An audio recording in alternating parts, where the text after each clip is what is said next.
Endurance Junkie Podcast, episode 51.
Hey guys, my name is Sonya Looney. I'm an American pro mountain biker, and now I actually live in British Columbia, Canada, which is an awesome place for bike riding as well.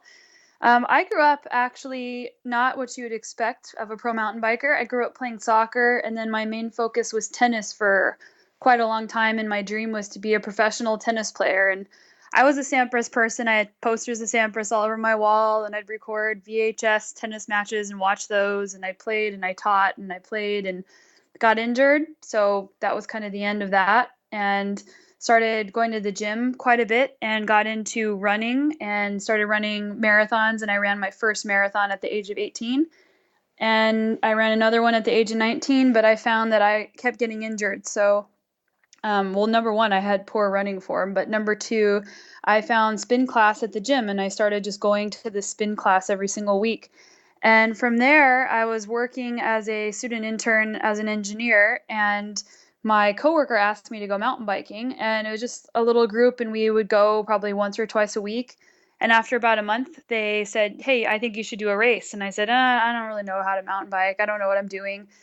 But I still ended up racing. So I went to a race in New Mexico, and this was in the Sandia Mountains. And then I got the bug. And after that, I started racing almost full seasons every single year. And that was like 11 years ago. Okay. Were you pretty competitive at the tennis thing? Did you get into a certain national level or? Yeah, I ended up not playing in college because my injury I had a stress fracture, so my injury put me out for about 6 months, and by the time college rolled around, I wasn't able to go onto the team because of that. So I was playing at a pretty high level, and I still really love to play, but I pretty much have hung up my racket for a while. All right, I used to play it as well as a kid, but yeah, you need to keep it going to maintain that form. How did you get into marathon running then at 18 and 19? I think that's a pretty young age to be running these distances. I don't really know, to be honest. I tend to do things, when I do things, I tend to do them all the way. And I just started going for runs before tennis practice and found out that I loved running. So I thought I should do a marathon. And I also thought about doing an Ironman triathlon, but then I saw that A, it was going to be pretty expensive for me as a 17, 18-year-old, and B, that would involve swimming, which I'm not very good at. So I decided just to hang that up and just do some running. So I really enjoyed it. But the irony is that now that I'm a cyclist, I run a little bit in the off season, and I've stepped into the odd race, and I'm much faster now than I was when I trained to be a runner. Yeah. So it's pretty funny. So you might get into duathlons then maybe. Yeah, maybe, or maybe just some running, more running if I take longer off seasons. But lately, I haven't been taking much of an off season. But you're definitely focusing on pro mountain biking at the moment, and you seem to have a preference for the longer stuff, like the 100 milers, the multi-day events. What attracts you to those ones compared to the more popular cross country events? Yeah, cross country, I started racing that, and it was fun, but for me, it was really stressful because it's high pressure. You pay for your mistakes pretty dearly, or if you just are unlucky, you pay for that as well. So basically, though, I prefer the long stuff because I love the adventure of it. I mean, if you're out there for 100 miles, anything can happen, and mentally, you have to be able to come back around from it, and you have to be able to survive. And you get to see so much more and you go through so much more. And it's a lot about racing yourself and self-reliance, which is really kind of the opposite of cross-country racing, where you're racing other people and you have people handing you wheels and changing your wheel for you in the pit. The long stuff is a lot more of a solo type effort. And then I got into stage racing and I realized that it was a really great way to see the world. And I started traveling around internationally to all these stage races and found that I was coming back a different person. I was coming back someone who was able to overcome things that I wasn't really sure I could. So I would take on races that I wasn't sure I'd be able to finish, or I'd go to countries where I was maybe afraid to go there and people told me not to go, and came back just more confident in myself. And also just realizing that we are so much more capable in our lives than we give ourselves credit for. And international stage racing especially has taught me that, and it's made life just so much more exciting for me. So you maybe have a bit of a less of a really true race experience, but more the adventure part of it. Yeah, and I mean, there's definitely the odd stage race where it is a full-on race. Like I did the Brazil ride with a teammate, Nina Baum, back in October, and that's a UCI stage race, and it was fun. I mean, we won the race, and we were racing every single day. And the BC Bike Race, which I did last year, I got to race with Leah Davison and Wendy Sims and this great gal. Hello? Oh, bummer, it hung up. Sorry. Yeah, that was a bummer. Yeah, you were talking about the BC race. I think that's when you dropped off. Yeah, so the BC Bike Race is a full gas type stage race. It's 7 days long. It's cross country racing for 7 days. So our race this last year was really stacked. I mean, you had Leah Davison, who just got third at the World Championships. Congrats to Leah. And Kim Hurst from New Zealand, and Wendy Sims, and myself, and Amanda Sin, who rides for a Canadian World Cup team as well. So it was definitely high caliber racing, and we all traded podium spots every single day, and it was very close. So that was more like a cross country race, but it was fun because it was 7 days long, and you really had to keep your cool and hold it together for all 7 days in order to be the winner. And I think Leah ended up taking the win on that. Yeah. So what's the hardest part about racing these long events then for you?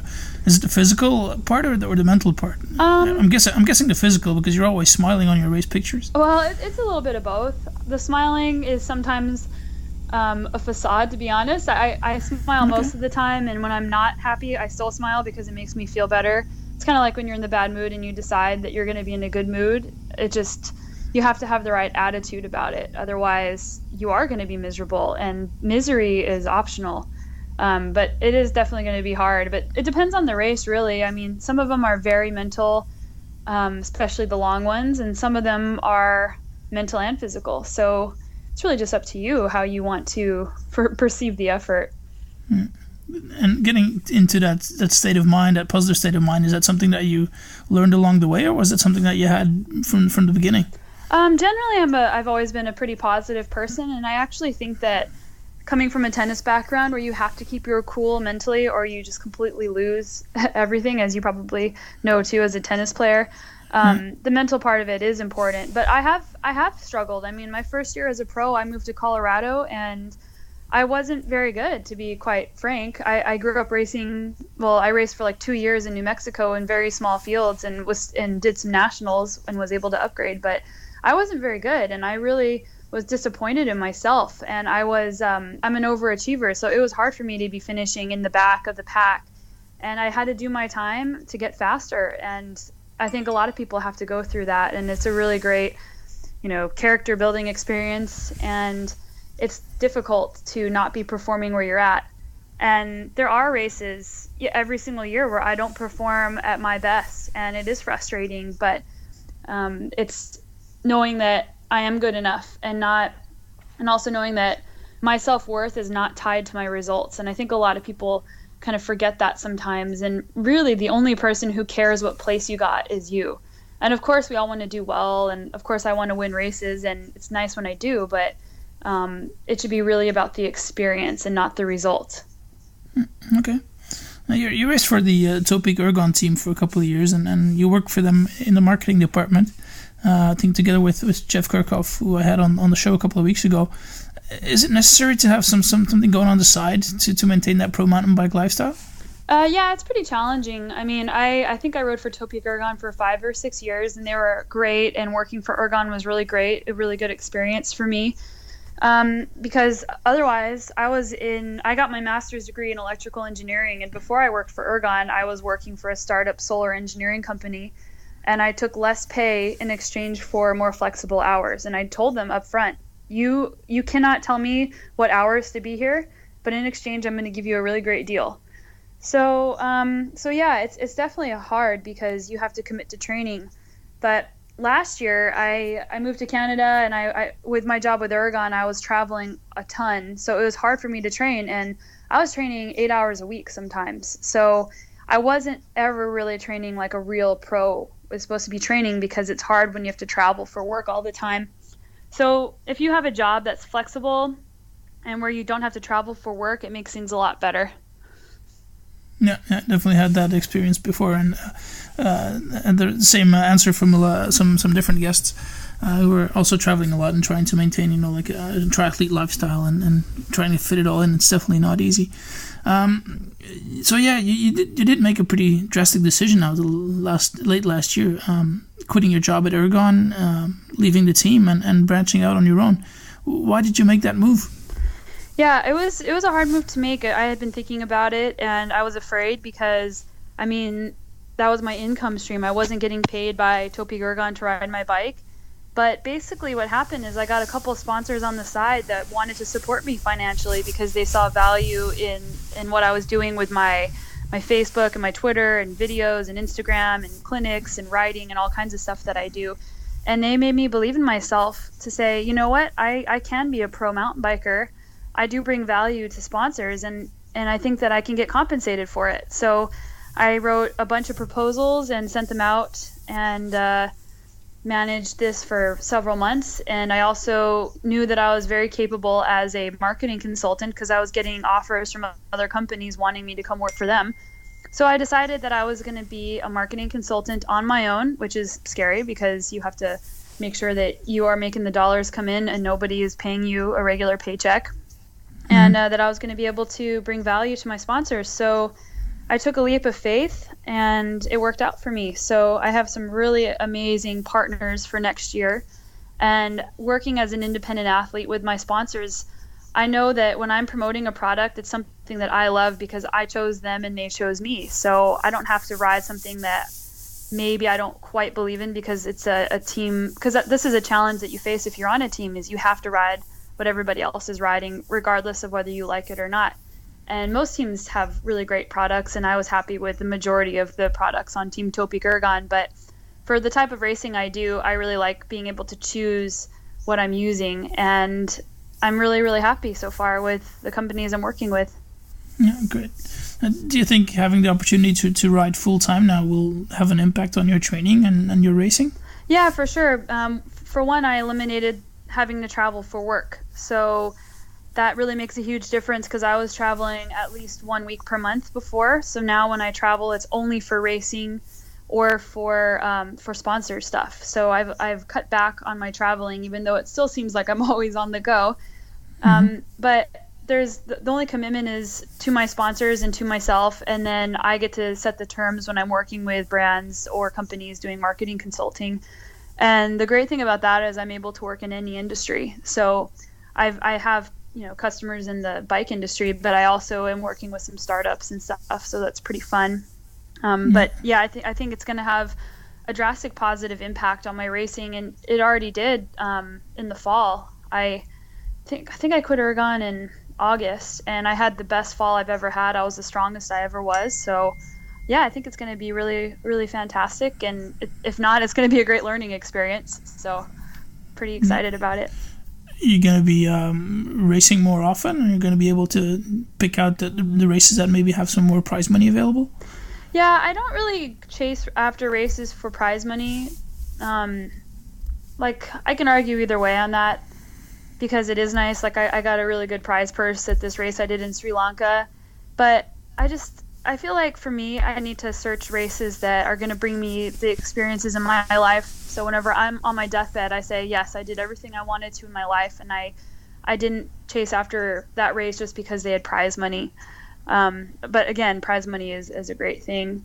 But yeah, I will be doing maybe one more international race this year, because I was funding it on my own, and then with a little help from other sponsors. Defeat and Michael David Winery were both sponsoring me along with Team Topeak-Ergon, and they were providing the means for me to get to races.